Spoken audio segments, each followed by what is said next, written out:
Olá, graça e paz, meu irmão e minha irmã. Estamos iniciando a leitura da Bíblia em 365 dias, uma dose de amor com a palavra de Deus. Hoje, no 300º dia, trago para leitura e comentários bíblicos os livros dos profetas Abacuque, capítulo 2, Miqueias, capítulo 6 e o livro do apóstolo Lucas, capítulo 13, dos versículos 1 a 17. Neste momento, você precisa estar de posse de um bloco de anotação, caneta ou lápis. A Bíblia, tão importante quanto a sua leitura diariamente, nos aproxima de Deus, fortalecendo assim a nossa fé e a esperança. Enquanto você prepara o nosso kit de fé, trago uma mensagem rápida. Todos nós temos a necessidade de estarmos em comunhão com Deus diariamente. Comunhão esta, agora, a leitura da Bíblia. Orar, meditar, refletir. A Bíblia Sagrada está cheia de promessas. Precisamos acreditar na palavra de Deus. Alimente a sua fé. A sua palavra tem muito mais força do que as coisas contrárias. Estamos vivendo um tempo em que devemos abrir os olhos. Satanás não está aqui para roubar o seu carro, sua casa, sua roupa, seu apartamento, celular, relógio. Ele vem para roubar agora esta semente, este estudo bíblico, a sua fé e os propósitos que Deus tem para você. Precisamos usar todos os recursos que Deus tem nos dado, incentivar a leitura da Bíblia, estudar. A Bíblia Sagrada nos faz gerar a fé, nos faz ter o alimento, a cura e a restauração. A compreensão da palavra vem através da revelação pelo Espírito Santo. Senhor, revele a compreensão de sua palavra. Jesus Cristo, me dê compreensão de sua palavra hoje e sempre. Em nome de Jesus, amém e graças a Deus. Se desconecte de tudo e permita que a palavra do Senhor adentre em vossos corações. Vamos para a leitura no livro do profeta Abacuque, capítulo 2. Estarei na minha torre de vigia, ficarei na fortaleza e vigiarei para ver o que Deus me dirá e que resposta eu terei à minha queixa. Nova resposta de Deus. O Senhor me respondeu e disse: escreva a visão, torne-a bem legível sobre tábuas, para que possa ser lida até por quem passa correndo. Porque a visão ainda está para se cumprir no tempo determinado. Ela se apressa para o fim e não falhará. Mesmo que pareça demorar, espere, porque certamente virá, não tardará. Eis que a sua alma está orgulhosa. A sua alma não é reta nele, mas o justo viverá pela sua fé. Assim como o vinho é enganoso, também o arrogante não se contém. O seu apetite é como a sepultura. Ele é como a morte que nunca se farta. Ele ajunta para si todas as nações e congrega todos os povos. 5 ais sobre os caldeus. Não é fato que todos esses povos proferirão contra ele um provérbio, um dito em tom de zombaria? Eles dirão: ai daquele que acumula o que não é seu, até quando? E daquele que se enche de coisas penhoradas. Será que não se levantarão de repente contra você os seus credores? E não despertarão aqueles que farão você tremer? Você lhes servirá de despojo, visto que você despojou muitas nações, todos os povos que restaram virão despojá-lo. Porque você derramou muito sangue e cometeu violência contra a terra, contra as cidades e contra todos os seus moradores. Ai daquele que ajunta em sua casa bens mal adquiridos, para pôr o seu ninho num lugar bem alto, a fim de livrar-se das garras do mal. Os seus planos resultarão em vergonha para a sua casa. Ao destruir muitos povos, você pecou contra a sua própria vida. Porque as pedras das paredes clamarão contra você, e as vigas do madeiramento farão eco. Ai daquele que edifica uma cidade com sangue e a fundamenta na iniquidade. Será que não é a vontade do Senhor dos Exércitos que os povos trabalhem para o fogo e que as nações se fatiguem em vão? Porque a terra se encherá do conhecimento da glória do Senhor, como as águas cobrem o mar. Ai daquele que dá ao seu companheiro vinho misturado com o seu furor e que o embebeda para lhe contemplar a nudez. Você ficará coberto de vergonha em vez de honra. Beba você também e mostre a sua incircuncisão. Chegará a sua vez de pegar o cálice da mão direita do Senhor, e a sua glória se transformará em vergonha. Porque a violência contra o Líbano cairá sobre você, e você ficará apavorado por ter destruído os animais. Porque você derramou muito sangue e cometeu violência contra a terra, contra as cidades e contra todos os seus moradores. Para que serve o ídolo, visto que o seu artífice o esculpiu? E de que serve a imagem de fundição, mestra de mentiras, para que o artífice confie na sua obra, fazendo ídolos mudos? Ai daquele que diz à madeira, acorde! E a pedra muda, levante-se! Pode o ídolo ensinar? Eis que está coberto de ouro e de prata, mas no seu interior não há fôlego nenhum. O Senhor, porém, está no seu santo templo. Cale-se diante dele toda a terra. Amém. Compreendendo o livro do profeta Abacuque, capítulo 2, exposição bíblica dos versículos 1 a 3. Abacuque viu-se como uma sentinela nos muros de Jerusalém, esperando uma mensagem de Deus que pudesse compartilhar com o povo. Nos tempos antigos, as sentinelas eram responsáveis por alertar a cidade acerca do perigo iminente. Se elas não fossem fáceis no seu trabalho, suas mãos estariam manchadas com o sangue do povo que haveria de morrer. Referência a Ezequiel 3, versículo 17 a 21 e capítulo 33, versículos 1 a 6. Então, tratava-se de uma séria responsabilidade. Compreendendo o versículo 3, a revelação que o Senhor deu era para um tempo designado e tinha a ver com esse tempo. Embora a aplicação imediata fosse o fim do cativeiro babilônico, o autor da Epístola aos Hebreus interpretou esta mensagem como uma referência também ao retorno de Jesus Cristo, guiado pelo Espírito Santo. O escritor mudou o pronome ele para aquele que vem e aplicou a passagem a nosso Senhor. Aquele que vem virá e não demorará. Aleluia! Hebreus 10, versículo 37. Exposição bíblica dos versículos 4 e 5. O contraste aqui é entre pessoas de fé e gente arrogante, que confia em si mesma e deixa Deus de fora de sua vida. A aplicação imediata era aos babilônios. Eles estavam cheios de orgulho e autossuficiência. Esta é a condição da maioria das pessoas hoje que são do mundo, vivem para o mundo.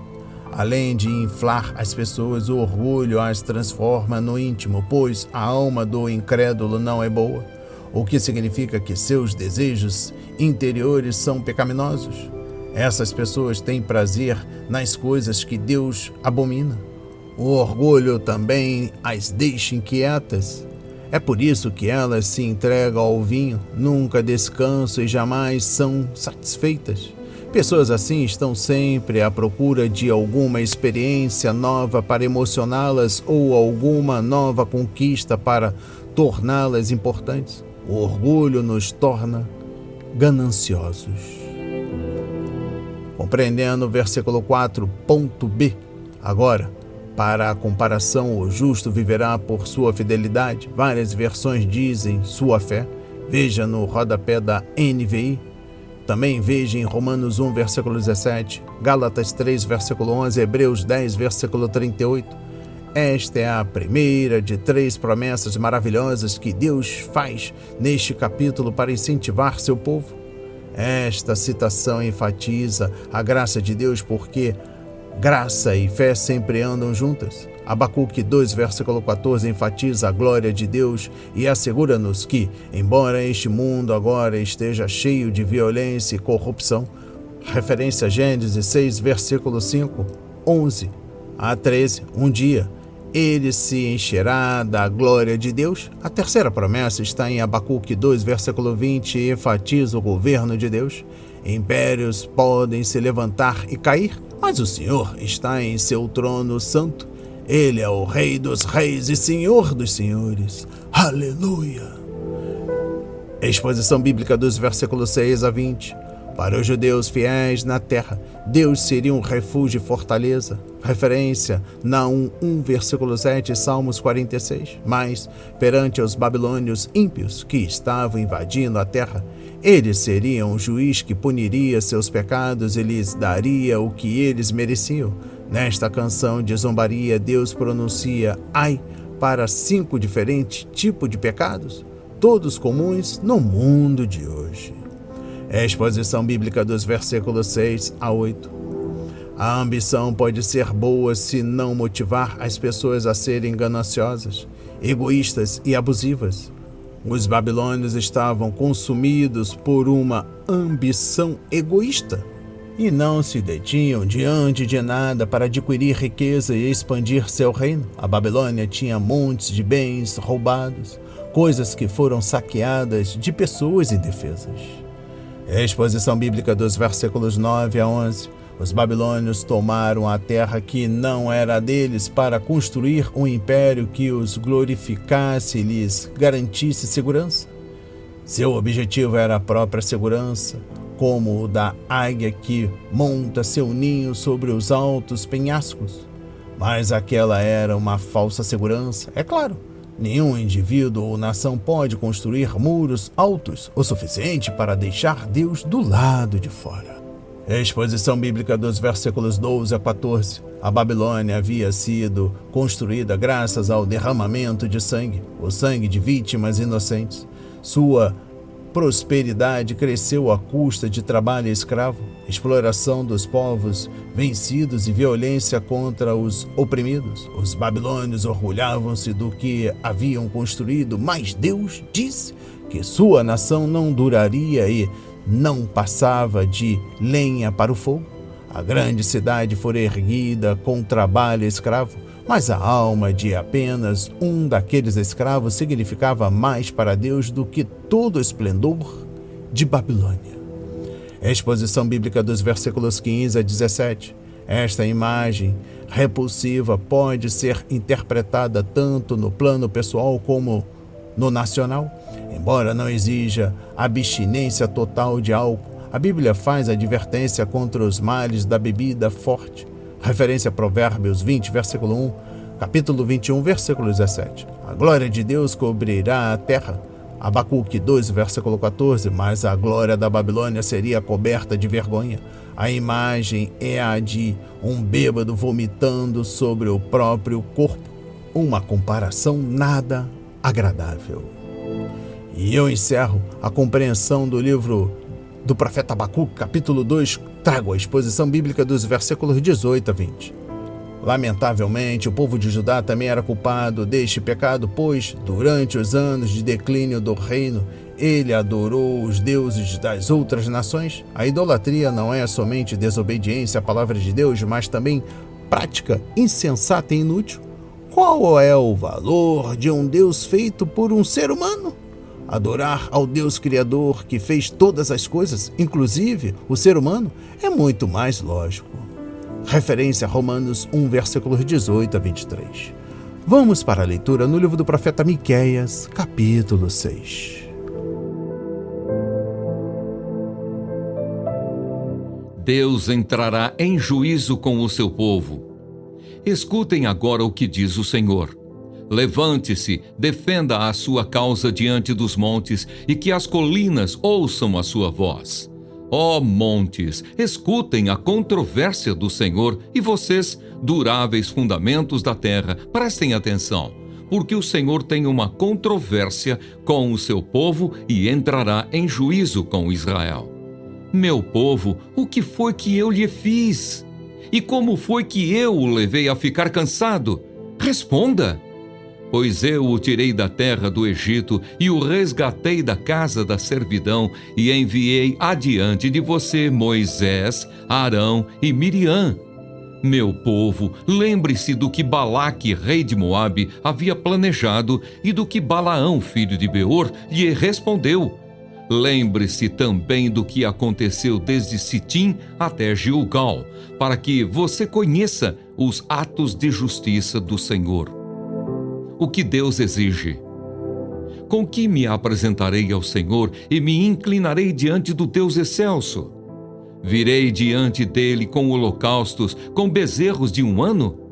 Será que o Senhor se agrada com milhares de carneiros, com 10.000 ribeiros de azeite? Darei o meu primogênito pela minha transgressão, o fruto do meu corpo, pelo pecado da minha alma. Ele já mostrou a você o que é bom e o que o Senhor pede de você?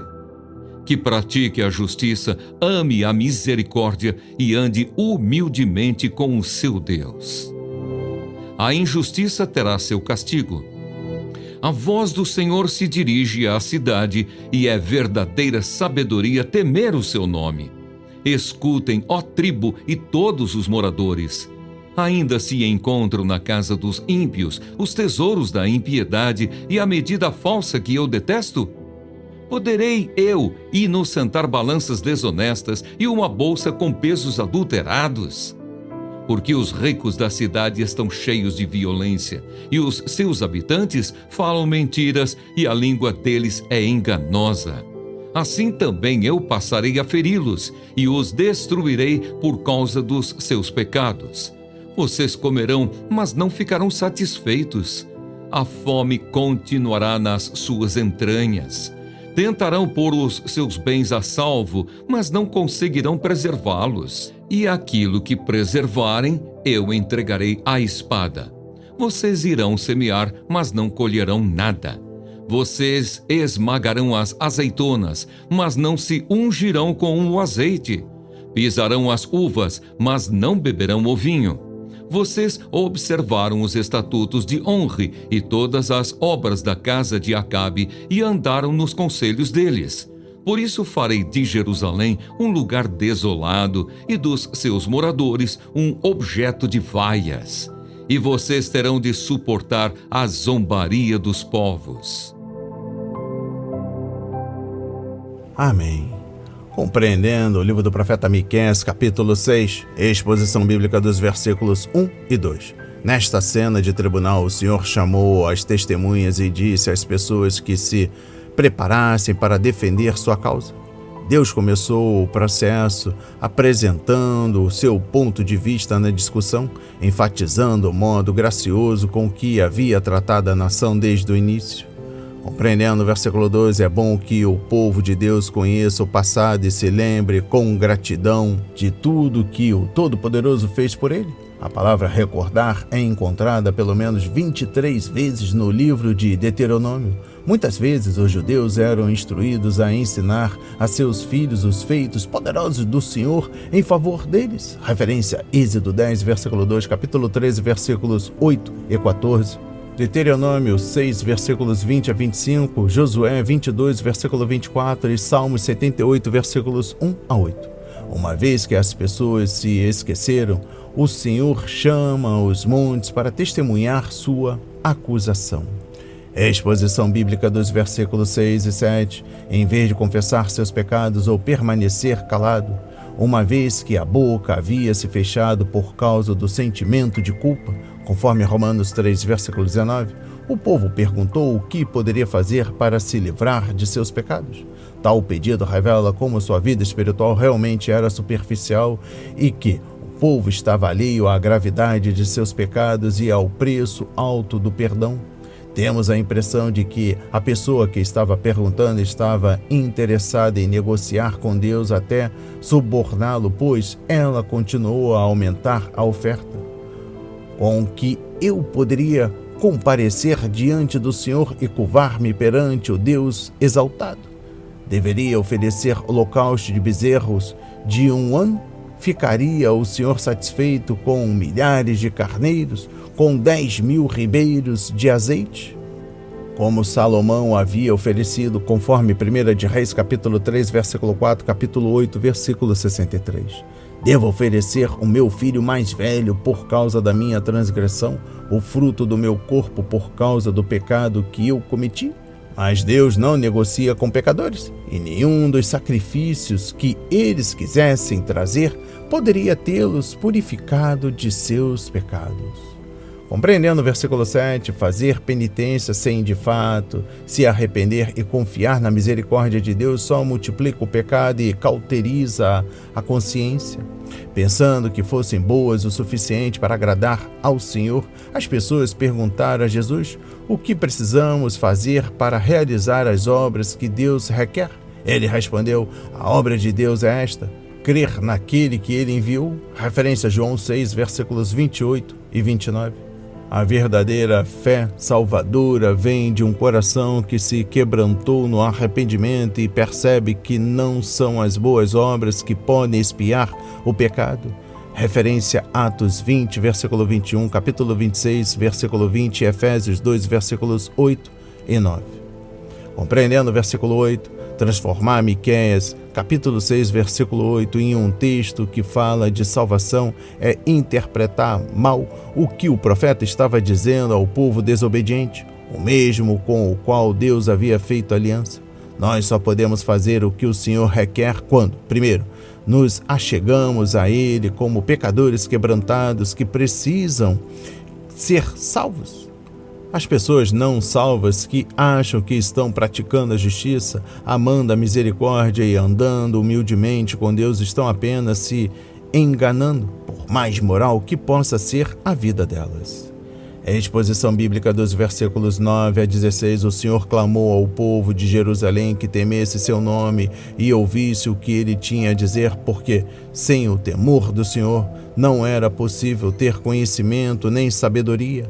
Referência a Provérbios 1, versículo 7. Deus especificamente condenou os comerciantes da cidade por enganarem o povo em suas práticas comerciais. Referência a Miqueias 6, versículos 10 a 12.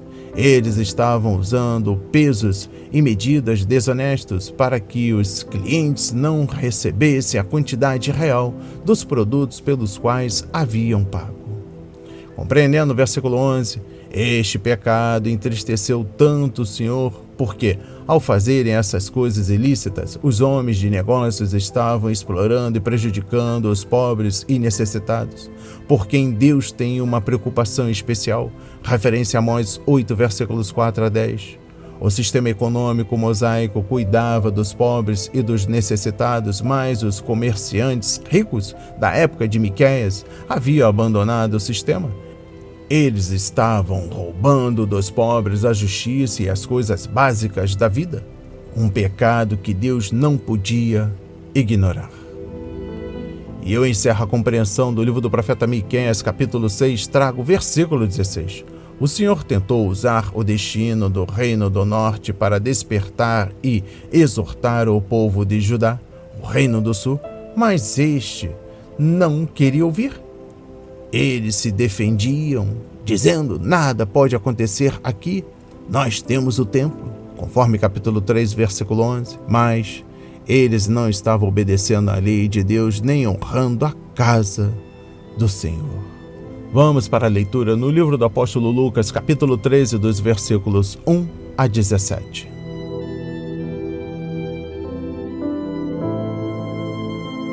Arrepender-se ou perecer. Naquela mesma ocasião, estavam ali algumas pessoas que falaram para Jesus a respeito dos galileus cujo sangue Pilatos havia misturado com os sacrifícios que os mesmos realizavam. Então Jesus lhes disse: vocês pensam que esses galileus eram mais pecadores do que todos os outros galileus por terem padecido estas coisas? Digo a vocês que não eram. Se, porém, não se arrependerem, todos vocês também perecerão. E quanto àqueles 18 sobre os quais desabou a torre de Siloé e os matou, vocês pensam que eles eram mais culpados do que todos os outros moradores de Jerusalém? Digo a vocês que não eram, mas se não se arrependerem, todos vocês também perecerão. A parábola da figueira estéril. E Jesus contou a seguinte parábola. Certo homem tinha uma figueira plantada na sua vinha, e vindo procurar fruto nela, não achou. Então disse ao homem que cuidava da vinha: já faz 3 anos que venho procurar fruto nesta figueira, e não encontro nada. Portanto, corte-a. Por que ela ainda está ocupando inutilmente a terra? Mas o homem que cuidava da vinha respondeu: Senhor, deixe-a ainda este ano, até que eu escave ao redor dela e ponha estrume. Se vier a dar fruto, muito bem. Se não der fruto, o Senhor poderá cortá-la. A cura de uma mulher enferma num sábado. Num sábado, Jesus estava ensinando numa das sinagogas e chegou ali uma mulher possuída de um espírito de enfermidade. Havia já 18 anos. Ela andava encurvada, sem poder se endireitar de modo nenhum. Ao vê-la, Jesus a chamou e lhe disse: Mulher, você está livre da sua enfermidade. E impondo-lhe as mãos, ela imediatamente se endireitou e dava glória a Deus. O chefe da sinagoga, indignado por ver que Jesus curava no sábado, disse à multidão: Há 6 dias em que se deve trabalhar. Venham nesses dias para serem curados, mas não no sábado. Porém o Senhor lhe respondeu: Hipócritas! Cada um de vocês não desprende da manjedoura no sábado o seu boi ou o seu jumento para levá-lo a beber? Por que motivo não se devia livrar deste cativeiro em dia de sábado esta filha de Abraão, a quem Satanás trazia presa há 18 anos? Tendo Jesus dito estas palavras, todos os seus adversários ficaram envergonhados. Entretanto, o povo se alegrava por todos os feitos gloriosos que Jesus realizava. Amém. Compreendendo o livro do apóstolo Lucas, capítulo 13, dos versículos 1 a 17. Versículo 1. O sangue misturado com sacrifícios pode estar se referindo a um momento em que Pilatos se apropriou do dinheiro do templo para financiar a construção de um aqueduto. Uma grande multidão de judeus irados reuniu-se em um protesto e o governador tinha sob seu comando soldados à paisana misturados à multidão, usando armas de forma discreta. Os soldados mataram muitos judeus inocentes e desarmados, o que reforçou o ódio do povo local por seu governador. Compreendendo o versículo 5, em lugar de discutir os pecados de Pilatos, Jesus trata das iniquidades daqueles que o interrogavam. Ele respondia às perguntas deles com outros questionamentos. Para começar, Cristo deixa claro que as tragédias humanas não são sempre castigos divinos e que é errado brincarmos de Deus e julgarmos os outros. Jesus mostra a conclusão lógica de seus argumentos. Se Deus castiga os pecadores dessa forma, então é melhor que eles se arrependam, pois todos os homens são pecadores. A pergunta não é por que as pessoas morrem, mas sim que direito nós temos de viver. Ninguém está isento de pecados, então é melhor nos prepararmos. Exposição bíblica dos versículos 6 a 9. Essa parábola tem aplicação tanto em nível individual como para a nação de Israel. Deus é gracioso e longâmino conosco, referência a 2 de Pedro capítulo 3, versículo 9, e faz mais do que suficiente para nos encorajar ao arrependimento e a produzirmos frutos, referência a Mateus 3, versículos 7 a 9. Ele tinha todo o direito de nos cortar fora, mas em sua misericórdia ele nos poupa. Todavia, não devemos ser levianos por causa da bondade e da longanimidade do Senhor, pois o dia do julgamento há de chegar. A exposição bíblica dos versículos 10 a 17, nem sempre é Satanás que nos põe para baixo, mas nosso pecado nos curva. Referência a Salmos 38, versículo 6, perturba. Capítulo 42, versículo 5 e abate. Capítulo 44, versículo 25. Jesus Cristo é o único que pode libertar quem está preso. Ele fala, estende as mãos sobre a mulher encurvada e a cura. Para a glória de Deus, esse foi um culto na sinagoga que o povo jamais esqueceria. E eu encerro a leitura da Bíblia em 365 dias e também da compreensão do livro do apóstolo Lucas, capítulo 13, versículos 1 a 17, trago o versículo 14. Em vez de expressar júbilo e dar glórias a Deus, o líder da sinagoga, conforme capítulo 8, versículo 41, ficou muito irado. Ele não teve coragem de expressar sua ira perante Jesus, então ele censurou a congregação.